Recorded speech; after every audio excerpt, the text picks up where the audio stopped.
Selamat datang di pertemuan 17, Kepedulian Terhadap Lingkungan bagian 2.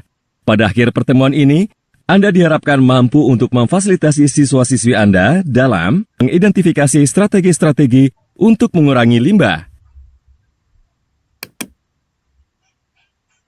Saat Anda akan memfasilitasi pembelajaran tentang kepedulian terhadap lingkungan bagian 2 ini kepada siswa-siswi Anda, jangan lupa untuk membangkitkan suasana belajar dengan relaksasi dan latihan pemberi semangat.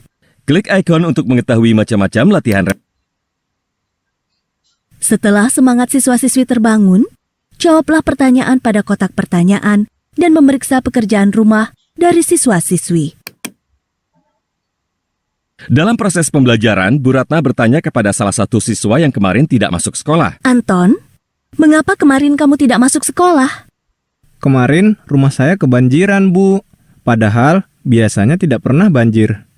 Nah, Anton, menurutmu kenapa bisa kejadian seperti itu?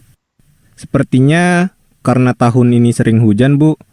Hampir setiap hari hujan deras. Lalu kira-kira apa lagi? Sampah yang menumpuk bisa menyumbat saluran air, Bu.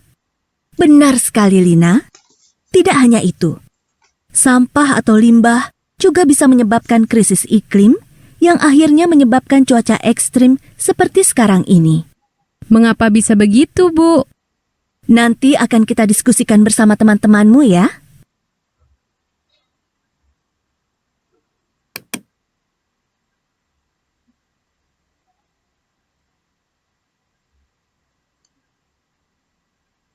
Jelaskan kepada siswa-siswi Anda bahwa salah satu tindakan terpenting yang dapat diambil untuk mencegah krisis iklim adalah mengurangi jumlah limbah yang kita produksi, terutama limbah plastik.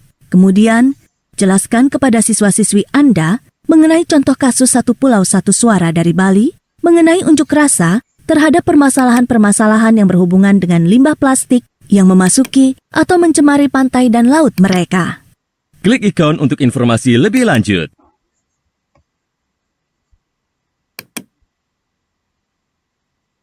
Berikut ini adalah fakta-fakta persoalan limbah di Indonesia. Klik ikon untuk informasi lebih lanjut.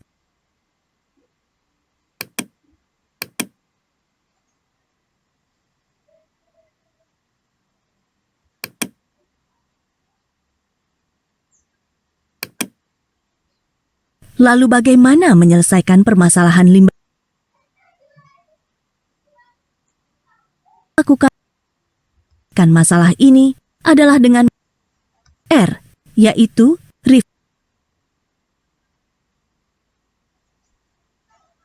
atau menolak, reduce atau mengurangi, reuse menggunakan kembali, recycle mengolah kembali atau mendaur ulang.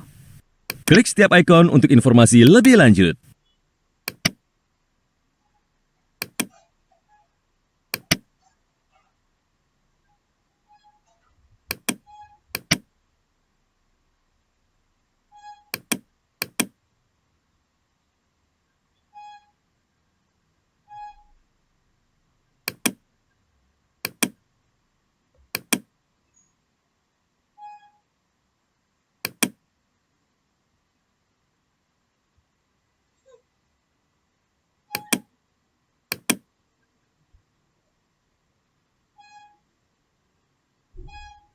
Menjelaskan mengenai dekomposisi.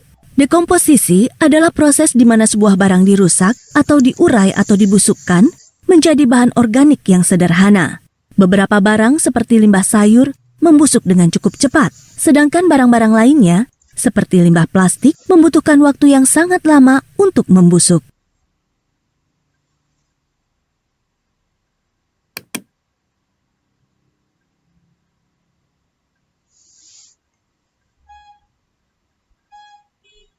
Waktu dekomposisi untuk tiap barang pun berbeda-beda. Sebagai contoh, waktu dekomposisi paling cepat adalah buah dan sayur yang paling lama 6 bulan.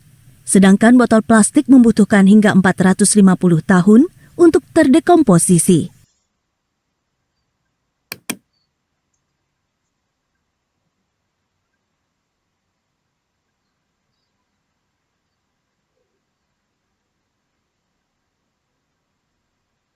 Dengan mengetahui lamanya waktu yang dibutuhkan